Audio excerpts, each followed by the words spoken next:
परीक्षित ने सुखदेव से प्रश्न किया कि जल्दी मरने वाले व्यक्ति की मुक्ति का क्या उपाय है। कितना संक्षिप्त प्रश्न है। जल्दी मरने वाले को क्या करना चाहिए, बस यही कृपा करके मुझे बतावे। तो सुखदेव कहते हैं कि वेद की ओर से कलयुग में व्यक्ति की उम्र वर्ष निर्धारित की गई है। कलयुग में एक व्यक्ति की कम से कम 100 वर्ष जीना चाहिए, लेकिन 100 वर्ष का आदमी आपको लाखों में एक मिलेगा।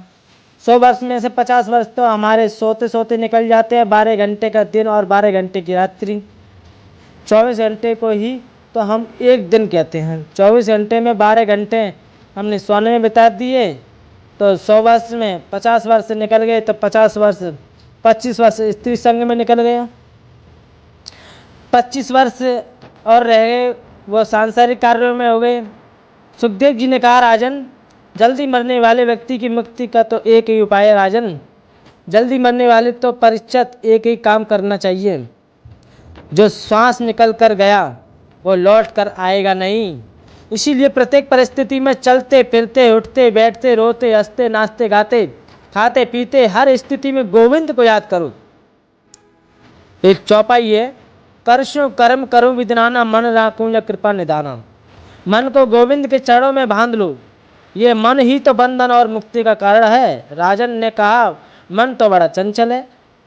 मैं मंदिर गया तो आपने कहा, ठाकुर जी को फूल चढ़ाओ, मैंने चढ़ा दिया। वस्त्र चढ़ाओ, चढ़ा दिया। तो आपने कहा मन को चढ़ाओ, तो मन को तो मैं चढ़ा नहीं सकता, क्योंकि मन तो मेरे वश में नहीं है। आपको कलकत्ता से बम्बई हवाई जहाज से जाना है तो कम से कम 2.5 घंटे का समय लगता है, लेकिन मन को बम्बई पहुंचने में आधा सेकंड का समय लगता है। अर्जुन ने यही गीता में कृष्ण से कही कि ये मन बड़ा चंचल है। आप बैठे हैं यहाँ कथा में, मन आपका घर में चला गया, दरवाजा तो नहीं खुला, नौकर गड़बड़ी तो नहीं कर रहे। ये मन बस में नहीं होता। इतनी तेज गति से चलने वाली दुनिया में दूसरी चीज नहीं है सिवा मन के। परीक्षित कहते हैं, मन को गोविंद के चरणों में लगाओ कैसे भी। आचार्य सुखदेव ने कहा, राजन, मन को बस में करना है तो 4 बातों का ध्यान रखना होगा। मन को जीतना है तो पहले आसन को जीतो। जितासन, इसका मतलब है कि एक आसन पर बहुत देर तक बैठने की आदत डालें। जित श्वास प्रात, जल्दी उठना चाहिए। ब्रह्म मुहूर्त में व्यक्ति को उठ जाना चाहिए। 4:30 बजे से 4:30 बजे से वो अपने नित्य क्रम स्टार्ट करते हैं। 4:30 बजे के बाद सोना अपराध है। देखो, स्नान होते हैं 3 प्रकार के, ऋषि स्नान, मनुष्य स्नान, राक्षस स्नान। 4:30 बजे स्नान करना ये ऋषि स्नान है, और सूर्योदय के 10 मिनट पहले स्नान कर लेना ये मनुष्य स्नान है, और सूर्योदय होने के बाद जो स्नान करता है वो राक्षस स्नान है। तो सुखदेव कहते हैं कि प्रात जल्दी उठकर स्नान करें। स्नान करने के पश्चात प्राणायाम करना चाहिए। प्राणायाम करने से ब्रह्मरंध्र की शुद्धि होती है, मानसिक चिंता मिट जाती है, शरीर स्वस्थ रहता है और स्मरण शक्ति अच्छी रहती है। प्राणायाम करने से मन को जितना प्रयास होता है, अब तो कौन जाने प्राणायाम, हाँ, लोग सवेरे तब तक सो के उठते हैं ना जब सूर्य की रोशनी सर पे आ जाती है, चादर से मुंह बाहर में निकालते हैं, पहले ही बोलते हैं, सुनते हैं क्या, चाय बन गई क्या। करा के वस्ते लक्ष्मी कर्मति सरस्वती, करमूले स्थित ब्रह्म प्रभावते कर दर्शन। ये क्या है? अब प्रभावते कर दर्शनम नहीं, अब प्रभावते कप दर्शन। कप दर्शन करेंगे, लेकिन सब जल्दी उठने का प्रयास करें, प्राणायाम करें। तो जो प्राणायाम करते हैं ना, उन्हें हम प्रणाम करते हैं, परीक्षित वो वंदनीय होते हैं। तीसरी बात है संग जीतना। संग हमेशा जीतो। व्यक्ति में दोष भी आते हैं तो संग से, गुण भी आते हैं तो संग से। शराबी कबाबियों का संग करेंगे तो उनके आचरण हमारे जीवन में आएंगे, और विद्वान प्रेमी शास्त्रों का संग करोगे तो उनके सदलक्षण हमारे जीवन में आएंगे। इसलिए अच्छा संग करो।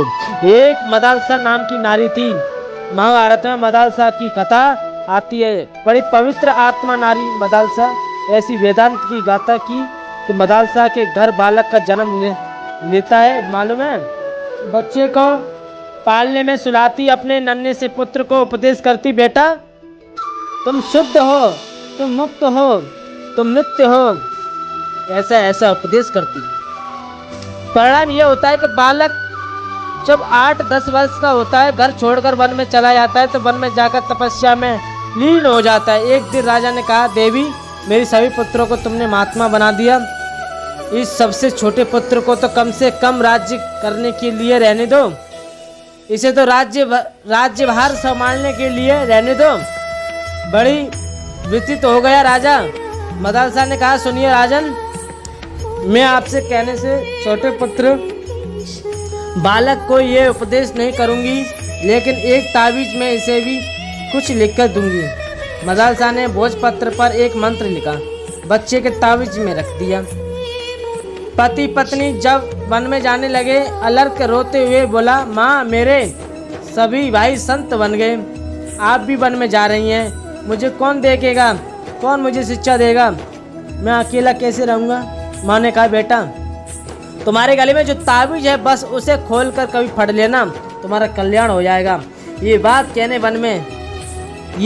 कहकर वन में चले गए। अलर्क प्रशासन को बड़े सुचारू ढंग से चला रहा। एक दिन बहुत मानसिक व्यथा हुई। उसने ताबीज को खोलकर देखा, उसमें माँ के द्वारा एक मंत्र लिखा हुआ था। वो मंत्र इस प्रकार है, संग सर्वात्मना ताज्य चेतत्व युक्तम च सत्य ससिद्धि व सर्व कर्तव्य संत संगो ही बेसजम काम सर्वात्मना हेम तो चतित्य न सा ममंचा प्रतिक्राय सेवा तत्पदादि बेजम। बेटा संग को हमेशा त्यागने का प्रयास करो, बुरे आदमी का संग मिले ऐसा कभी प्रयास मत करो। संग करना है तो विद्वानों का करना, संतों का करना। संत संग ही भवसागर से पार उतारने का एक नौका है, एक औषधि है। अलर्क के जीवन में एक ही मंत्र ने संवाद दिया, जित संगो जितेंद्रिय। चौथी है इंद्रियों को जीतना, इंद्रियों को वश में करने का प्रयास करें। इंद्रियों को जिसने सीमित नहीं किया उसका जीवन आदर्श नहीं बन सकता। परीक्षित फिर एकांत में बैठ जाए उसका जीवन आदर्श बन सकता है। स्थित फिर भी भगवान का चिंतन करें, पूरा विश्व प्रपंच परमात्मा का स्वरूप है, ये सोच कर चिंतन करें। राजर्षि परीक्षित से कहा, चिंतन को बढ़ाओ और चिंता को मिटाओ। चिंता संसार की होती है, चिंतन परमात्मा का होता है। जब चार बातों का ध्यान में रखकर व्यक्ति चिंतन को बढ़ाएगा तो ज़्यादा से ज़्यादा चिंतन प्रभु का ही करेगा, तब धीरे धीरे मन परमात्मा में लगेगा। मन की चंचलता समाप्त हो जाएगी और देवा अभ्यास की निवृत्ति हो जाएगी। उसके बाद श्री सुखदेव परमात्मा का चिंतन किया और उनका दिव्य स्तवन किया। प्रेम से बोले कृष्ण भगवान की।